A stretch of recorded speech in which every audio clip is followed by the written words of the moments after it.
patronizing you, trying to convince you to buy their product. So I was just trying to imitate them, and I really cracked people up. So this was when we were waiting for the third bus, you know, because they had flat tire. So we were waiting for the third bus. So we took a break here.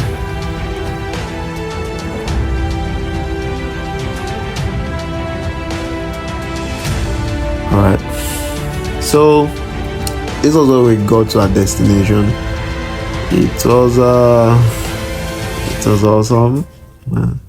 What an experience.